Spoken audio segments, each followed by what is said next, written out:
হরে কৃষ্ণ। আমলকি একাদশী ব্রত কবে পালন করতে হবে? 20 মার্চ বুধবার নাকি 21 মার্চ বৃহস্পতিবার? এই 2024 খ্রিস্টাব্দের ক্ষেত্রে আমলকি একাদশী ব্রতের যে তারিখ সেটি নিয়ে অনেকের মনে বিভ্রান্তির সৃষ্টি হচ্ছে। আজকে আমরা সেই বিভ্রান্তি নিরসন করব। সঠিক সিদ্ধান্ত অনুযায়ী বিশুদ্ধ চান্দ্রপঞ্জিকা অনুযায়ী আজকে আমরা দেখব আসলে কবে একাদশী ব্রত পালন করতে হবে ভারতে বাংলাদেশে। 20 মার্চ ভারতে বাংলাদেশে কেন ব্রত পালন করতে হবে? আসলে কি বেঞ্জুলি মহাদ্বাদশী যুক্ত হচ্ছে? বেঞ্জুলি মহাদ্বাদশী এবার ভারতে বাংলাদেশে যুক্ত হচ্ছে কি না সেটি আজকে আমরা দেখব। আমরা সঠিক পঞ্জিকা সিদ্ধান্ত আজকে আমরা দেখব। সে কারণে আপনারা আমাদের সঙ্গে যুক্ত থাকুন। অনেকে অনেক রকম কথা বলছে। কেউ একাদশী ব্রত পালন করতে চাইছেন, একজন বলছে অমুক দিন করতে হবে, তমুকে বলছে সেদিন করতে হবে। এই কারণে অনেকে বিভ্রান্ত হচ্ছেন, কিন্তু বিভ্রান্তির কোনো কারণ নেই। সঠিক দিনে ব্রত পালন করতে হবে আমাদেরকে। তো শাস্ত্র সিদ্ধান্ত আমাদেরকে অনুসরণ করতে হবে। অনেকে বলে থাকেন আমি পঞ্জিকা মানি কিন্তু শাস্ত্র মানি না। পঞ্জিকা শাস্ত্র নয়, পঞ্জিকা একটি ক্যালেন্ডার। এই ক্যালেন্ডার থেকে আমরা বিভিন্ন তথ্য উপাত্ত পেতে পারি, বিশেষ করে সময়সূচি সাপেক্ষে। তো সেইটির কারণে আমাদেরকে শাস্ত্র সিদ্ধান্ত অনুসরণ করতে হবে। তো বেঞ্জুলি মহাদ্বাদশী সম্পর্কে শাস্ত্রে কী বলা হয়েছে সেটি আজকে আমরা জানব। এবং আসলে কি ভারতে বাংলাদেশে মহাদ্বাদশী বেঞ্জুলি মহাদ্বাদশী যুক্ত হচ্ছে নাকি হচ্ছে না? কোন দিন ব্রত পালন করতে হবে? প্রথমে আমরা বলে রাখি, এই আমলকি একাদশী ব্রতের ক্ষেত্রে ভারতে বাংলাদেশে ব্রত পালন করতে হবে 20 মার্চ বুধবার। 20 মার্চ বুধবার ভারতে বাংলাদেশে ব্রত পালন করতে হবে, কারণ ভারতে বাংলাদেশে বেঞ্জুলি মহাদ্বাদশী যুক্ত হচ্ছে না। বেঞ্জুলি মহাদ্বাদশী সম্পর্কে শাস্ত্রে কী বলা হয়েছে? এর শর্ত কি? এর শর্ত হচ্ছে সূর্যোদয় থেকে আরম্ভ করবে। একাদশী তিথি সূর্যোদয় থেকে শুরু হয়ে যদি সারাদিন একাদশী তিথি থাকে এবং পরদিন যে দ্বাদশী তিথি সেটিও যদি সারাদিন রাত সম্পূর্ণ প্রাপ্ত হয়ে এরপর দিন ত্রয়োদশীতে সূর্যোদয়ের পরেও যদি কিছু অংশ থাকে দ্বাদশী তিথি, তাহলে সেই ক্ষেত্রে হবে বেঞ্জুলি মহাদ্বাদশী। এবং সেই ক্ষেত্রে একাদশীতে ব্রত পালন না করে মহাদ্বাদশীতে ব্রত পালন করতে হবে। এটি হচ্ছে শাস্ত্র সিদ্ধান্ত। বেঞ্জুলি মহাদ্বাদশীর ক্ষেত্রে আমরা দেখতে পেলাম যে ক্রাইটেরিয়া, যে শর্ত, সেটি হচ্ছে দ্বাদশী তিথি যেটি সেটি সারা দিন রাত সম্পূর্ণ হয়ে পরদিন সূর্যোদয়ের পরেও থাকবে। সূর্যোদয়ের পরেও পরদিন ত্রয়োদশীর দিন সূর্যোদয়ের পরেও যদি 1 মিনিটও যদি দ্বাদশী তিথি থাকে বা এর বেশি সময়, সেই ক্ষেত্রে এই দ্বাদশীকে বলা হবে বেঞ্জুলি মহাদ্বাদশী। আমরা দেখব যে ভারতে বাংলাদেশে বেঞ্জুলি মহাদ্বাদশী পাচ্ছে কিনা, বা 20 মার্চ ব্রাহ্ম মুহূর্তে একাদশী তিথি রয়েছে কিনা। অনেকে বলছেন, আমি কয়েকটি প্রশ্ন পেয়েছি গতকাল, যে কেউ হয়তো বলেছে যে 20 মার্চ যে ভারতে সেটি নাকি দশমী বিদ্যা। না, দশমী বিদ্যা নয়, কারণ 20 তারিখ বুধবারে সূর্য উদয় বা ব্রাহ্ম মুহূর্তেরও 4 ঘন্টা আগে কিন্তু দশমী তিথি শেষ। ব্রাহ্ম মুহূর্তের 4 ঘন্টা পূর্বেই দশমী তিথি শেষ। আমরা বিশুদ্ধ চান্দ্রপঞ্জিকার সিদ্ধান্ত আমরা দেখছি, এটি ফাল্গুন মাসের শুক্লপক্ষের একাদশী। চান্দ্রপঞ্জিকা অনুযায়ী ফাল্গুন মাসের শুক্লপক্ষ, কিন্তু অনেক পঞ্জিকায় দেখবেন চৈত্র মাস, কিন্তু আসলে চৈত্র মাসের একাদশী নয়। শাস্ত্র সিদ্ধান্ত অনুযায়ী স্কন্দ পুরাণের অনুযায়ী এটি হচ্ছে ফাল্গুন মাসের শুক্লপক্ষের একাদশী। গৌর পূর্ণিমা তিথি হচ্ছে শাস্ত্র সিদ্ধান্ত অনুযায়ী ফাল্গুন মাসের পূর্ণিমা তিথি, কিন্তু অনেক ক্যালেন্ডারে চৈত্র মাস। আবার ইংরেজি ক্যালেন্ডার হিসাব করলে সেটি মার্চ মাস। সেটির উপরে আসলে ব্রত পূজা পার্বণ নির্ভর করে না। তো সেই কারণে দেখেছেন অনেকের ক্ষেত্রে মনে হয়েছে দুর্গাপূজা কার্তিক মাসে হয়েছে। না, সেটা আমাদের চান্দ্রপঞ্জিকা অনুযায়ী আশ্বিন মাসের শুক্লপক্ষে হয়েছে। তো চান্দ্রপঞ্জিকা, বিশুদ্ধ চান্দ্রপঞ্জিকা সিদ্ধান্ত, সেটি সারা বিশ্বের ক্ষেত্রে সর্বাধিক বিশুদ্ধ হিসেবে অনুসরণীয়। তো সেই সিদ্ধান্ত অনুযায়ী আমরা দেখব যে কখন একাদশী তিথি শুরু হচ্ছে, কখন একাদশী তিথি শেষ হচ্ছে, কখন দ্বাদশী তিথি শেষ হচ্ছে, এবং আসলে কি ভারতে বাংলাদেশে বেঞ্জুলি মহাদ্বাদশী পাচ্ছে কিনা। আরেকটি ইনফরমেশন দিয়ে দিই, সেটি হচ্ছে এই বর্তমান কলিযুগের ক্ষেত্রে আপনি দেখুন 100 বছর পূর্বে, 500 বছর পূর্বে কয়জন একাদশী ব্রত পালন করতেন? হাতে গোনা কয়েকজন। এছাড়াও গ্রামাঞ্চলে বা বিভিন্ন স্থানে যারা একাদশী ব্রত পালন করতেন তারাও অনেকে জানতেন না সঠিকভাবে কীভাবে পালন করতে হবে। তারা আটাদশী পালন করতেন, আটা রুটি খেয়ে একাদশী করতেন। কিন্তু গত 50 বছরে সারা পৃথিবীতে কতটা পরিবর্তন এসছে। জগৎগুরু শ্রীল প্রভুপাদ সারা পৃথিবীতে শ্রীমন মহাপ্রভুর বাণী প্রচার করার মাধ্যমে এখন সারা পৃথিবীর মানুষ একাদশী ব্রত পালন করছেন। তার মানে ইসকনের প্রচারের কারণে সারা পৃথিবীতে 10 কোটিরও বেশি মানুষ একাদশী ব্রত পালন করছে। 10 বছর আগেও সেটি লক্ষের মধ্যে সীমাবদ্ধ ছিল।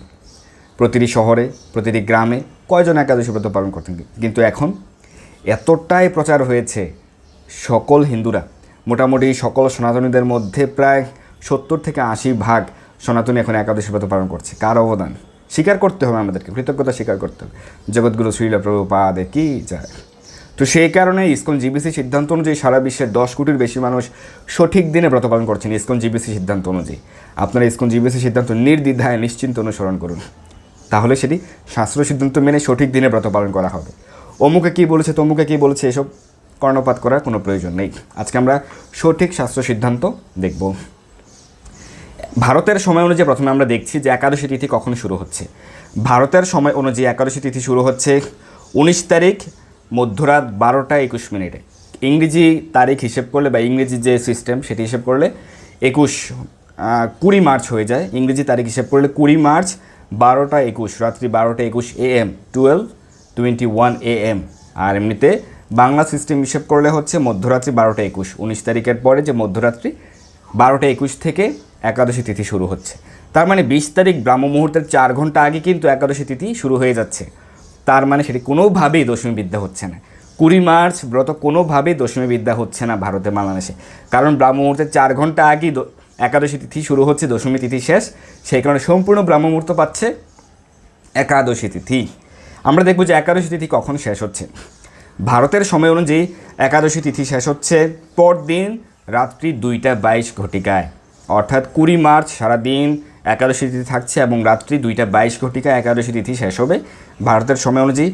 আর দ্বাদশীর ক্ষেত্রে আমরা দ্বাদশী যেহেতু একটা ফ্যাক্টর, বেঞ্জুলি মহাদ্বাদশী যুক্ত হচ্ছে কিনা সেটি নির্বাচন করতে হলে আমাকে দেখতে হবে দ্বাদশী তিথি এরপর দিন ত্রয়োদশীর দিন সূর্যোদয়ের পর পর্যন্ত পাচ্ছে কিনা। তো দ্বাদশী তিথি 2টা 22 থেকে শুরু হয়ে 22 মার্চ ভোর 4টা 44 পর্যন্ত থাকবে।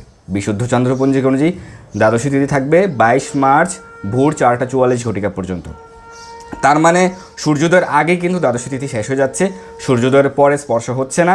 সেই কারণে বেঞ্জুলি মহাদ্বাদশী হচ্ছে না ভারতে। এই আমলক একাদশীর ক্ষেত্রে বেঞ্জুলি মহাদ্বাদশী হচ্ছে না। তো সেই কারণে 20 মার্চ ব্রত পালন করতে হবে ভারতে, সমগ্র ভারতে।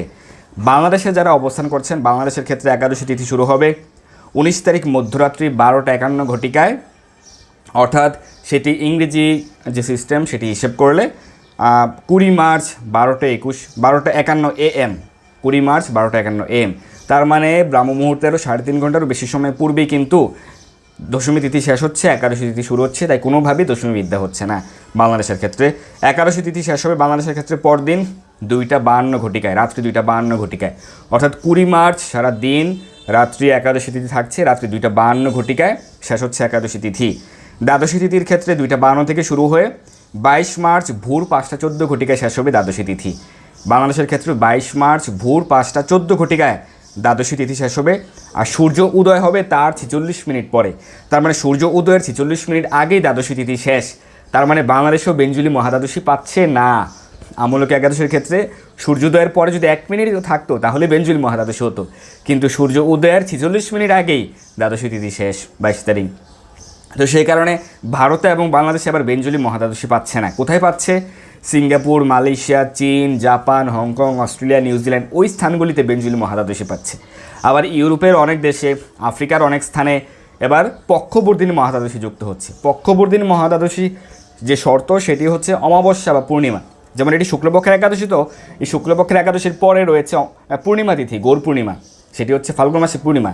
যদি সেই পূর্ণিমা অর্থাৎ পক্ষবর্ধিনী মহাদ্বাদশীর শর্ত হচ্ছে পূর্ণিমা যদি সম্পূর্ণ হয়ে আর পরদিন সূর্যোদয় পর্যন্ত পায়, সূর্যোদয়ের পরেও কিছু অংশ থাকে, পূর্ণিমা সারা দিন রাত বর্ধিত হয়ে পরদিনও যদি বর্ধিত হয় তাহলে সেটিকে বলা হয় পক্ষবর্ধিনী মহাদ্বাদশী। কিন্তু ভারতে বাংলাদেশের ক্ষেত্রে পক্ষবর্ধিনী তো হচ্ছেই না, কারণ দুপুরের পরপরই শেষ হয়ে যাচ্ছে পূর্ণিমা তিথি। তো সেই কারণে পক্ষবর্ধিনী মহাদ্বাদশী হচ্ছে না, বেঞ্জুলি মহাদ্বাদশী হচ্ছে না ভারতে বাংলাদেশে। পক্ষবর্ধিনী মহাদ্বাদশী হবে ইউরোপে এবং আফ্রিকায়।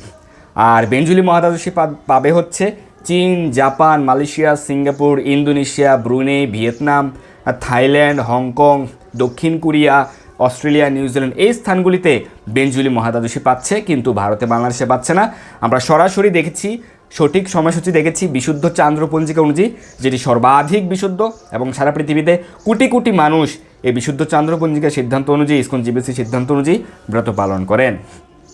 তাই অমুকে কী করলো তমুকে কী বললো সেটি নিয়ে ভাবার কোনো প্রয়োজন নেই। আমরা দেখব যে আসলেই বেঞ্জুলি মহাদ্বাদশী পাচ্ছে কিনা সিঙ্গাপুরে এবং জাপানে আমরা বলেছি পাচ্ছে, কিন্তু আসলে পাচ্ছে কিনা আমরা দেখব। বেঞ্জলি মহাদ্বাদশীর যে শর্ত আপনারা নিশ্চয়ই শুনেছেন, যে দ্বাদশী সম্পূর্ণ হয়ে পরদিন ত্রয়োদশীর দিন সূর্যোদয়ের পরেও যদি কিছু অংশ থাকে দ্বাদশী তিথি, তাহলে হবে বেঞ্জলি মহাদ্বাদশী। ফ্রান্সে একাদশী ব্রত পালন করতে হবে, একজন প্রশ্ন করেছেন বিধিমণ্ডল মার্চে, ফ্রান্সে একাদশী ব্রত পালন করতে হবে 21 মার্চ। সিঙ্গাপুরের সময় অনুযায়ী একাদশী তিথি শুরু হবে রাত্রি 2:51 ঘটিকায় এবং শেষ হবে 21 তারিখ ভোর 4:52 ঘটিকায়। দ্বাদশী তিথি ভোর 4:52 থেকে 22 তারিখ সকাল 7:14 ঘটিকা পর্যন্ত থাকবে দ্বাদশী তিথি। তার মানে সূর্য উদয়ের পরেও থাকছে দ্বাদশী তিথি সিঙ্গাপুরের সময় অনুযায়ী। তো সেই কারণে সিঙ্গাপুরে বেঞ্জলি মহাদ্বাদশী যুক্ত হচ্ছে। জাপানের সময় অনুযায়ী একাদশী তিথি শুরু হবে 20 মার্চ ভোর 3:51 ঘটিকায়, ভোর 3:51 জাপানের সময় অনুযায়ী, এবং শেষ হবে একাদশী তিথি 21 তারিখ ভোর 5:52 ঘটিকায়। এবং দেখুন 21 তারিখ কিন্তু ব্রাহ্মমুহূর্তে একাদশী তিথি থাকছে, 20 তারিখও থাকছে, 21 তারিখও থাকছে জাপানের ক্ষেত্রে। এবং 21 তারিখ দ্বাদশী তিথি ভোর 5:52 থেকে পরদিন 22 মার্চ সকাল 8:14 ঘটিকা পর্যন্ত থাকবে দ্বাদশী তিথি। তার মানে দেখুন 22 তারিখ সূর্যোদয়ের পরেও দ্বাদশী তিথি থাকছে সকাল 8:14 ঘটিকা পর্যন্ত। সেই কারণে জাপানেও বেঞ্জলি মহাদ্বাদশী যুক্ত হচ্ছে, তাই 21 তারিখ ব্রত পালন করতে হবে। তার মানে আমরা যেতে গেলাম যে জাপানে, চীনে, হংকংয়ে বা মালয়েশিয়া, সিঙ্গাপুরের ক্ষেত্রে বেঞ্জলি মহাদ্বাদশী পাচ্ছে, কিন্তু ভারতে বাংলাদেশে হচ্ছে না। অনেকে বলছেন যে ভারতে নাকি বা বাংলাদেশে বেঞ্জলি মহাদ্বাদশী যুক্ত হচ্ছে না, যুক্ত হচ্ছে না। আমরা বিশুদ্ধ পঞ্জিকা অনুযায়ী, বিশুদ্ধ চান্দ্র পঞ্জিকা অনুযায়ী আমরা দেখে নিয়েছি, আমরা প্রমাণ দেখেছি এবং শাস্ত্র সিদ্ধান্ত আমরা আলোচনা করেছি, যেটি বেঞ্জলি মহাদ্বাদশী সম্পর্কে স্কন্দ পুরাণে উল্লেখ রয়েছে এবং অন্যান্য পদ্ম পুরাণে উল্লেখ রয়েছে বেঞ্জলি মহাদ্বাদশী সম্পর্কে। সেই ক্ষেত্রে যেমন গত 2023 খ্রিস্টাব্দের ক্ষেত্রে কিন্তু বেঞ্জলি মহাদ্বাদশী যুক্ত ছিল ভারতে, কিন্তু এই বছর 24-এর ক্ষেত্রে হচ্ছে না। তাই 20 মার্চ সবাই মনোযোগ দিয়ে শ্রবণ করুন যে 20 মার্চ কোন কোন স্থানে ব্রত পালন করতে হবে। অবশ্যই ভারতে এবং বাংলাদেশে 20 মার্চ, এবং মধ্যপ্রাচ্যের স্থানগুলিতে 20 মার্চ, যেমন দুবাই, আবুধাবি সহ আরব আমিরাত, কাতার, কুয়েত, সৌদি আরব, ওমান, বাহরাইন, এই স্থানগুলিতে, লেবানন, এই স্থানগুলিতে ব্রত পালন করতে হবে 20 মার্চ। তো ভারত, বাংলাদেশ, নেপাল, ভুটান, শ্রীলঙ্কা, মালদ্বীপ, মায়ানমার, পাকিস্তান, থাইল্যান্ড, কুর্দিস্তান, এছাড়া মধ্যপ্রাচ্যের স্থানগুলি Arab Emirates, Saudi Arab, Bahrain, Kuwait, Qatar, Oman, Jordan, Lebanon, এই স্থানগুলিতে ব্রত পালন করতে হবে 20 মার্চ। এছাড়াও Cyprus, Russia, Finland, Greece, Ukraine, Romania, ইউরোপের এই স্থানগুলিতে 20 মার্চ ব্রত পালন করতে হবে। এবং আফ্রিকার ক্ষেত্রে মিশর, সুদান, ইথিওপিয়া, উগান্ডা, মরিশাস, পূর্ব আফ্রিকার সেশেলস, অর্থাৎ পূর্ব আফ্রিকার স্থানগুলিতে ব্রত পালন করতে হবে 20 মার্চ বুধবার। তাই ভারতে, বাংলাদেশে যারা অবস্থান করছেন নির্দ্বিধায় 20 মার্চ বুধবার একাদশী ব্রত পালন করুন, তাহলে আপনার কল্যাণ হবে। আর 21 মার্চ কোন কোন স্থানে ব্রত পালন করতে হবে, 21 তারিখ বৃহস্পতিবারে কোন কোন স্থানে ব্রত পালন করতে হবে। বৃহস্পতিবারে ব্রত পালন করতে হবে Malaysia, Singapore, Indonesia, Brunei, Vietnam, Philippines, Taiwan, চীন, জাপান, হংকং, দক্ষিণ কোরিয়া, অর্থাৎ পূর্ব এশিয়ার এই দেশগুলিতে, এবং মঙ্গোলিয়া, কম্বোডিয়া, অস্ট্রেলিয়া, নিউজিল্যান্ড। ইউরোপের ক্ষেত্রে Sweden, Norway, Denmark, London, Ireland, Portugal, Spain, Italy, Germany, France, Switzerland, Poland, Hungary, Croatia, Austria, চেক Republic, Malta, Netherland, Belgium, Serbia. ইউরোপের বেশিরভাগ দেশেই ব্রত পালন করতে হবে 21 তারিখ বৃহস্পতিবারে। এছাড়াও আফ্রিকার নাইজেরিয়া, লিবিয়া, কঙ্গো, পশ্চিম আফ্রিকার মালি, অ্যাঙ্গোলা, সাউথ আফ্রিকা, এই আফ্রিকার পশ্চিমাংশের স্থানগুলিতেও বৃহস্পতিবারে ব্রত পালন করতে হবে 21 মার্চ। মালয়েশিয়ার ক্ষেত্রে মালয়েশিয়ার উত্তর পশ্চিমাংশের যে পেরাক, কেদা এবং পার্লিস, সেখানে আবার 20 মার্চ ব্রত পালন করতে হবে। তো আমরা সারা বিশ্বের এই সময়সূচি আমরা দিয়েছি, পালনের সময়সূচি দিয়েছি। এখনও যদি কেউ পালনের সময় জানতে চান আপনি কোন স্থানে অবস্থান করছেন, স্থান উল্লেখ করতে হবে, কারণ আমি কিন্তু কালদর্শী নই। আপনি কোন স্থানে অবস্থান করছেন সেটি উল্লেখ করতে হবে, তাহলে আমরা জানিয়ে দিতে পারবো। এখন আমরা জেনে গেছি যে কোন দিন কোন স্থানে ব্রত পালন করতে হবে, কেন পালন করতে হবে। অমুকে বলেছে, তমুকে বলেছে, সেসব শুনে লাভ নেই। আমরা সঠিক শাস্ত্র প্রমাণ এবং বিশুদ্ধ চান্দ্র পঞ্জিকার যে সময়সূচি, একাদশী তিথি, দ্বাদশী তিথির সকল সময়সূচি আমরা রেফারেন্স হিসেবে প্রমাণ আমরা প্রদান করেছি। তো সেই কারণে সঠিক সিদ্ধান্ত অনুযায়ী, ইসকন জিবিসি সিদ্ধান্ত অনুযায়ী আপনি সঠিক দিনে ব্রত পালন করবেন, তাহলে আপনার কল্যাণ হবে। কে কী বললো সেসব শুনে কোনো লাভ হবে না। সারা বিশ্বের 10 কোটিরও বেশি মানুষ ইসকন জিবিসি সিদ্ধান্ত অনুযায়ী সঠিক দিনে ব্রত পালন করেন নির্দ্বিধায়। আপনি যেখানে অবস্থান করছেন সেখানেই ইসকন মন্দির রয়েছে। সারা পৃথিবীর প্রতিটি দেশে ইসকনের কার্যক্রম রয়েছে, সেটি সৌদি আরব হোক বা যে কোনো স্থানে, পাকিস্তান হোক, সকল স্থানে ইসকনের কার্যক্রম রয়েছে। তাই ইসকন মন্দির থেকে একাদশী তালিকা পাওয়া যায়, তালিকা সংগ্রহ করবেন। ইসকন মন্দির থেকে বৈষ্ণব পঞ্জিকা সংগ্রহ করবেন, অর্থাৎ বিশুদ্ধ চান্দ্র পঞ্জিকার সিদ্ধান্ত অনুযায়ী ইসকনে বৈষ্ণব পঞ্জিকা তৈরি করা হয়। এবং সেখানে প্রতিদিনের 365 দিনের সূর্যোদয় এবং সূর্যাস্তের সময়সূচি সহ অনেক নির্ঘণ্ট রয়েছে, সেটি আপনারা পেয়ে যাবেন, ইসকন মন্দির থেকে সংগ্রহ করবেন এবং সে অনুযায়ী প্রতিটি ব্রত পালন করবেন। তাহলে আর কখনোই আপনাদেরকে দ্বিধান্বিত হতে হবে না, কেউ আপনাদেরকে দ্বিধাগ্রস্ত করতে পারবে না। তো পালনের সময়সূচি অনেকে জানতে চেয়েছেন। একজন প্রশ্ন করেছেন, বাংলাদেশের পালনের সময় বিষ্ণু ঘোষ হেমু প্রভু। বাংলাদেশে ব্রত পালন করতে হবে 20 মার্চ বুধবার এবং পালন করতে হবে পরদিন অর্থাৎ 21 মার্চ সকাল 9:30 ঘটিকা থেকে সকাল 9:58 ঘটিকার মধ্যে। 28 মিনিট সময় রয়েছে পালনের জন্য বাংলাদেশের 9:30 থেকে 9:58 পরদিন। অর্থাৎ কেউ যদি অসুস্থ থাকেন, অর্থাৎ একাদশীর পরদিন সকাল 9:30 ঘটিকা থেকে পালন, 9:30 ঘটিকার পরে আপনি অন্য প্রসাদ গ্রহণ করতে পারবেন, অন্ন রুটি প্রভৃতি। 9:30 থেকে অন্ন রুটি গ্রহণ করে পালন করবেন। কিন্তু এর পূর্বে সূর্যোদয়ের পর থেকে সকাল 9:30 ঘটিকা পর্যন্ত কেউ যদি অনেক বেশি কারো ক্ষুধা পায় বা তৃষ্ণার্ত হন, সেক্ষেত্রে আপনি জল ফল গ্রহণ করতে পারবেন। ঝুমা মাতাজি প্রশ্ন করেছেন, ইন্ডিয়াতে পালনের সময় ভারতে কোন রাজ্যে অবস্থান করছেন সেটি আমাকে জানাতে হবে। আমরা সকল রাজ্যের সময় অনুযায়ী আমরা পালনের সময় দিয়ে থাকি। প্রতি একাদশীর এক সপ্তাহ পূর্বে আমরা জানিয়ে দিই পালনের সময়সূচি। সারা বিশ্বের 148টি স্থানের পালনের সময়সূচি আমরা দিয়ে থাকি। অনেকে আমাদের এই সময়সূচি তাদের চ্যানেলেও দিয়ে থাকেন। তো আমরা ইসকন জিবিসি সিদ্ধান্ত অনুযায়ী সকল তারিখ এবং সময়সূচি প্রদান করে থাকি। প্রশ্ন করেছেন তনুশ্রী সাহা মাতাজি, ওয়েস্ট বেঙ্গলে পালনের সময়। ওয়েস্ট বেঙ্গলে ব্রত পালন করতে হবে 20 মার্চ বুধবার, পরদিন পালন সকাল 9টা থেকে 9:42, সকাল 9টা থেকে 9:42 মিনিট সময় রয়েছে পালনের জন্য পশ্চিমবঙ্গে। হরে কৃষ্ণ কৃষ্ণ কৃষ্ণ হরে হরে, হরে রাম রাম রাম হরে হরে। ঝুমা মাতাজি প্রশ্ন করেছেন, হায়দ্রাবাদে পালনের সময়। হায়দ্রাবাদ সহ তেলেঙ্গানাতে 20 মার্চ ব্রত পালন এবং পরদিন পালন সকাল 9টা থেকে সকাল 10:21 ঘটিকার মধ্যে। তো আমরা জেনে গেলাম যে পৃথিবীর কোন কোন স্থানে কোন দিন ব্রত পালন করতে হবে। যারা আমেরিকায় অবস্থান করছেন, আমেরিকা, কানাডা, মেক্সিকো সহ ব্রাজিল, আর্জেন্টিনা, পেরু, চিলি সহ উত্তর আমেরিকা মহাদেশ এবং দক্ষিণ আমেরিকা মহাদেশের সকল দেশেই ব্রত পালন করতে হবে 20 মার্চ বুধবার। ভারতে বাংলাদেশে ব্রত পালন করতে হবে 20 মার্চ বুধবার এবং পরদিন পালনের সময়সূচি আমরা প্রদান করে দিয়েছি। ধন্যবাদ সবাইকে আমাদের সঙ্গে যুক্ত থাকার জন্য। কোনো কনফিউশন নেই, কোনো প্রকার দ্বিধাগ্রস্ত হওয়ার কারণ নেই। আপনারা সঠিক দিনে ব্রত পালন করুন এবং নিশ্চিন্তে ইসকন জিবিসি সিদ্ধান্ত অনুযায়ী আপনারা প্রতিটি একাদশী ব্রত পালন করুন, তাহলে আপনারা উপকৃত হবেন। মুম্বাইয়ের পালনের সময় জানতে চেয়েছেন রাধাকৃষ্ণ আইডি থেকে। তো মুম্বাইয়ের পালনের সময় হচ্ছে সকাল 9টা থেকে 10:44। 20 মার্চ বুধবার পালন করে বৃহস্পতিবার সকাল 9টা থেকে 10:44 ঘটিকার মধ্যে পালন করবেন যারা মুম্বাইতে অবস্থান করছেন। অর্পিতা রায় মাতাজি প্রশ্ন করেছেন, অর্পিতা রায় পূজা মাতাজি, যারা সকাল 6টায় অনেকের চাকুরি থাকে, তো সেক্ষেত্রে তারা কখন পালন করবেন? আপনারা চাকুরিতে যাওয়ার পূর্বে বাড়িতে আপনারা চাইলে ফল গ্রহণ করতে পারেন, ফল জল, বা কিছু না গ্রহণ করেই চাকুরিতে যাওয়ার সময় আপনারা অনেকে স্ন্যাক্স বা টিফিন নিয়ে যান, বা অনেকে লাঞ্চ, সেটি লাঞ্চের যে আইটেম মধ্যাহ্নভোজ সেটি বাড়িতে রান্না করে ভগবানকে নিবেদন করে সেটি নিয়ে যান।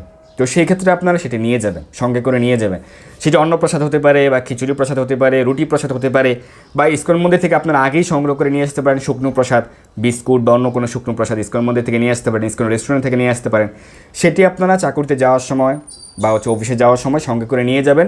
আপনারা দেখবেন যে কখন 9টা বেজে গেল ভারতের সময় অনুযায়ী, যারা বাংলাদেশে রয়েছেন 9:30, তাহলে আপনারা এরপরেই এই পালনের সময়ের মধ্যে আপনারা কয়েক দানা গ্রহণ করবেন, কিছু পরিমাণে অন্ন বা রুটি বা বিস্কিট গ্রহণ করে আপনার পালন করে নেবেন। বাংলাদেশের চট্টগ্রাম থেকে শেলু মাতাজি যুক্ত হয়েছেন। পালনের সময় বাংলাদেশের পালনের সময় আমরা দিয়েছি সকাল 9:30 থেকে সকাল 9:58 ঘটিকার মধ্যে। বাংলাদেশে পালন বৃহস্পতিবারে পালন করবেন সকাল 9:30 থেকে সকাল 9:58 ঘটিকার মধ্যে। মুর্শিদাবাদ থেকে পায়েল মাতাজি প্রশ্ন করেছেন, কবে একাদশী ব্রত? 20 মার্চ একাদশী ব্রত পালন করবেন বুধবারে এবং পরদিন পালন হচ্ছে 9টা থেকে 9:42। মুর্শিদাবাদ সহ পশ্চিমবঙ্গের পালনের সময়সূচি সকাল 9টা থেকে 9:42 ঘটিকার মধ্যে। মালদাতেও পালনের সময়সূচি সকাল 9টা থেকে 9:42। বিশ্বজিৎ মণ্ডল প্রভু। দুবাইতে একাদশী ব্রত পালন করতে হবে 20 মার্চ এবং দুবাইতে যে পালনের সময়সূচি সেটি হচ্ছে পরদিন সকাল 7:30 থেকে সকাল 10:24 মধ্যে। সজীব শিলপ্রভু যুক্ত হয়েছেন দুবাই থেকে। পরদিন 7:30 থেকে সকাল 10:24 মধ্যে দুবাই, আবুধাবি সহ আরব আমিরাতে পালনের সময়। হ্যাঁ, বাংলাদেশের সমীর প্রভু বাংলাদেশে 20 মার্চ বুধবারে ব্রত পালন করবেন। এবং আমরা সঠিক সিদ্ধান্ত আমরা প্রদান করেছি, টাইমিং আমরা দিয়ে দিয়েছি, কখন একাদশী তিথি শুরু হচ্ছে, কখন শেষ হচ্ছে, দ্বাদশী তিথি কখন শুরু হচ্ছে, কখন শেষ হচ্ছে, কোথায় আমরা পাবো মহাদ্বাদশী, বেঞ্জলি মহাদ্বাদশী এই পৃথিবীর ক্ষেত্রে কোথায় যুক্ত হচ্ছে, আমলক একাদশীর ক্ষেত্রে সেটি আমরা জানিয়ে দিয়েছি। আমরা বিশুদ্ধ পঞ্জিকা সিদ্ধান্ত আমরা প্রদান করেছি। আমাদের সঙ্গে যারা যুক্ত হয়েছেন সকলে জানতে পেরেছেন। যারা এখন যুক্ত হয়েছেন, আমাদের এই লাইভ সেশন আমরা শেষ করার পরে আপনারা প্রথম থেকে আবার দেখতে পারবেন, তাহলে আপনারা উপকৃত হতে পারবেন। তাই ভারতে বাংলাদেশে যারা রয়েছেন নির্দ্বিধায় বিশুদ্ধ চান্দ্রপঞ্জিকার সিদ্ধান্ত, ইসকন জিবিসি সিদ্ধান্ত, শাস্ত্র সিদ্ধান্ত অনুযায়ী 20 মার্চ বুধবারে ব্রত পালন করবেন এবং বৃহস্পতিবার পালনের সময় আমরা প্রদান করেছি। রাজকুমারপুর প্রশ্ন করেছেন আসামের পালনের সময়। আসামে ব্রত পালন করতে হবে 20 মার্চ বুধবার এবং পরদিন পালন করতে হবে আসামের সময় অনুযায়ী সকাল 9টা থেকে 9:28 ঘটিকার মধ্যে। মাত্র 28 মিনিট সময় রয়েছে পালনের জন্য আসামে। মালয়েশিয়া যারা অবস্থান করছেন, মালয়েশিয়ায় কিন্তু পালনের সময় অনেক কম, সকাল 7:15 থেকে 7:16, মাত্র 1 মিনিট সময় রয়েছে পালনের জন্য মালয়েশিয়াতে। সকাল 7:15 থেকে 7:16। মালয়েশিয়াতে 21 তারিখ ব্রত পালন করবেন এবং 22 তারিখ পালন করতে হবে সকাল 7:15 থেকে 7:16। সিঙ্গাপুরও পালনের সময় অনেক কম, মাত্র 8 মিনিট সময় রয়েছে সকাল 7:08 থেকে সকাল 7:16 ঘটিকা পর্যন্ত। সিঙ্গাপুরে 21 তারিখ ব্রত পালন করে পরদিন সকাল 7:08 থেকে 7:16 ঘটিকার মধ্যে পালন করতে হবে। তো আমরা জেনে গেলাম যে ভারত বাংলাদেশে এবার বেঞ্জলি মহাদ্বাদশী যুক্ত হচ্ছে কি না। এবার বেঞ্জলি মহাদ্বাদশী যুক্ত হচ্ছে না। তাই বিশুদ্ধ চান্দ্রপঞ্জিকা অনুযায়ী বিশুদ্ধ একাদশী ব্রত ভারতে বাংলাদেশে পালন করতে হবে 20 মার্চ বুধবার। সকলে সঠিকভাবে ব্রত পালন করুন, বেশি বেশি হরিনাম জপ করবেন। একাদশীতে ভোজনের থেকে বেশি গুরুত্ব প্রদান করা হচ্ছে ভজনের প্রতি, কৃষ্ণ ভজন করবেন, বেশি বেশি হরিনাম জপ করবেন। যাদের পক্ষে সম্ভব 16 মালা, যাদের পক্ষে সম্ভব 25 মালা হরিনাম জপ করবেন। আরও বেশি সংখ্যক হরিনাম জপ করতে পারেন। শাস্ত্র অধ্যয়ন করবেন, শ্রীমদ্ ভগবদ্গীতা যথাযথ শ্রীমদ্ ভাগবত পাঠ করবেন এবং নির্দিষ্ট একাদশী ব্রত মাহাত্ম্যটি পাঠ করবেন। আপনার ইস্কন মন্দির থেকে একাদশী মাহাত্ম্য গ্রন্থটি সংগ্রহ করবেন, প্রতিটি ইস্কন মন্দিরে পাওয়া যায় এবং সেখানে প্রতিটি একাদশীর মাহাত্ম্য, একাদশী ব্রত পালনের নিয়ম, 8টি মহাদ্বাদশীর মাহাত্ম্য এবং সকল বিষয়াবলী, একাদশী সম্পর্কিত সকল বিষয়াবলী আপনারা এই বইতে পেয়ে যাবেন। তো একাদশীতে আপনারা প্রাতঃস্নান করবেন, অধিক হরিনাম জপ করবেন, ভগবানের সেবা পূজা করবেন, ভগবানের চরণে তুলসীপত্র পুষ্প অর্পণ করবেন, তুলসীতে জল দান করবেন। একাদশী সহ রবিবার সহ বছরের প্রতিদিন, ইচ অ্যান্ড এভরি ডে, বছরে 365 দিনই তুলসীতে জল দান করতে হবে। এটি হচ্ছে শাস্ত্রীয় সিদ্ধান্ত। তাই প্রতিদিনই জল দান করবেন। তো এভাবে আপনি ভগবানের সেবায় যুক্ত থাকুন, শাস্ত্র অধ্যয়ন করুন, কৃষ্ণকথা শ্রবণ করুন এবং 25 মার্চ রয়েছে গৌর পূর্ণিমা, দোল পূর্ণিমা মহামহোৎসব। পরমেশ্বর ভগবান শ্রীকৃষ্ণ চৈতন্য মহাপ্রভুর কলিযুগ পাবন অবতার শ্রীকৃষ্ণ চৈতন্য মহাপ্রভুর শুভ আবির্ভাব তিথি মহোৎসব, দোল পূর্ণিমা, গৌর পূর্ণিমা মহোৎসব ব্রত আপনারা পালন করবেন। এই সম্পর্কে আমরা আলোচনা করেছি, আমাদের চ্যানেলে রয়েছে গৌর পূর্ণিমা ব্রত মাহাত্ম্য, কীভাবে ব্রত পালন করতে হবে। তো আপনারা অবশ্যই সকলে ব্রত পালন করবেন। হরে কৃষ্ণ কৃষ্ণ কৃষ্ণ হরে হরে, হরে রাম রাম রাম হরে হরে। আমাদের সঙ্গে যারা যুক্ত হয়েছেন সকলে আপনারা একাদশী কোন দিন পালন করতে হবে সেই সিদ্ধান্ত আপনারা সকলে জেনে গেছেন। তাই আপনাদের আত্মীয় স্বজন সকলকে আপনারা জানিয়ে দিতে পারেন যে সঠিকভাবে অমুক দিনে ব্রত পালন করতে হবে। ভারতে বাংলাদেশে 20 মার্চ এবং যারা মালয়েশিয়া, সিঙ্গাপুর, চীন, জাপানে রয়েছেন সেক্ষেত্রে 21 মার্চ। তাহলে তারা উপকৃত হবে। এখন তারা যদি না শোনে সেটি তাদের ব্যক্তিগত ইচ্ছা, অনেকে শুনতে চাইবে না। কলিযুগ তো, কলিযুগে কলির প্রভাবটা বেশি, তাই হচ্ছে সঠিক সিদ্ধান্ত সকলে গ্রহণ করবে না। এবং শাস্ত্রে রয়েছে, ভাগবত মহাপুরাণে রয়েছে, ভবিষ্যৎ পুরাণে রয়েছে যে কলিযুগের মানুষ মন গড়া ব্রত পালন করবে, মন গড়াভাবে ব্রত পালন করবে, সঠিক দিনে ব্রত পালন করবে না। এবং তারা কিন্তু অন্যদেরকে উস্কানি দেবে বা বলবে না একাদশী অমুক দিনে না তমুক দিনে, সেসব শোনার প্রয়োজন নেই। সঠিক সিদ্ধান্ত অনুযায়ী একাদশী ব্রত পালন করুন, ইসকন জিবিসি সিদ্ধান্ত অনুযায়ী, তাহলে আপনারা সকলে উপকৃত হবেন। তুলসীপত্র চয়নের ক্ষেত্রে ঝুমামাজির প্রশ্ন করছেন, একাদশীতে তুলসীপত্র চয়ন করে যাবে কিনা। একাদশীর আগের দিন তুলসীপত্র চয়ন করে রেখে দেবেন, বেশি করে 2 দিন, 3 দিন, 4 দিনের জন্য, তাহলে সেটি হচ্ছে সব থেকে উত্তম। তুলসীপত্র চয়নের ক্ষেত্রে দ্বাদশী তিথিতে চয়ন বর্জন। দ্বাদশী, অমাবস্যা, পূর্ণিমা, সংক্রান্তি, গ্রহণের সময়, রাত্রিকালে, রবিবারে, এই দিনগুলিতে তুলসী পাতা চয়ন করা নিষেধ। কিন্তু অন্যান্য দিনে যখন আপনি তুলসীপত্র চয়ন করবেন, বেশি করে 3 দিন, 4 দিনের জন্য তুলসী পাতা চয়ন করে রেখে দিবেন। একাদশীর ক্ষেত্রে অনেক সময় একাদশীতে কিন্তু দ্বাদশী যুক্ত হয়, তো সেই কারণে একাদশীর আগের দিন তুলসীপত্র চয়ন করে রেখে দেওয়াই উত্তম। আর তুলসীতে জল দানের ক্ষেত্রে প্রতিদিনই তুলসীতে জল দান করা যাবে। ধন্যবাদ সবাইকে আমাদের সঙ্গে যুক্ত থেকে আমলকি একাদশী ব্রত কথা শ্রবণ করার জন্য। আমলকি একাদশী ব্রত মাহাত্ম্য কিন্তু আমরা আলোচনা করেছি, বিস্তারিতভাবে আলোচনা করেছি এবং আমরা রাজা মান্ধাতার ইতিহাস আলোচনা করেছি। আপনারা সকলে শ্রবণ করবেন, আমাদের চ্যানেলে রয়েছে। ধন্যবাদ সবাইকে। হরে কৃষ্ণ কৃষ্ণ কৃষ্ণ হরে হরে, হরে রাম রাম রাম হরে হরে। আমলকি একাদশী ব্রত কি জয়। এবং আমলকি একাদশী ব্রতের পর দিন রয়েছে গোবিন্দ দ্বাদশী। তো আপনারা সকলে আমলকি একাদশী ব্রত পালন করুন, ভগবানের বিশেষ কৃপা লাভ করুন। ধন্যবাদ সবাইকে। হরে কৃষ্ণ।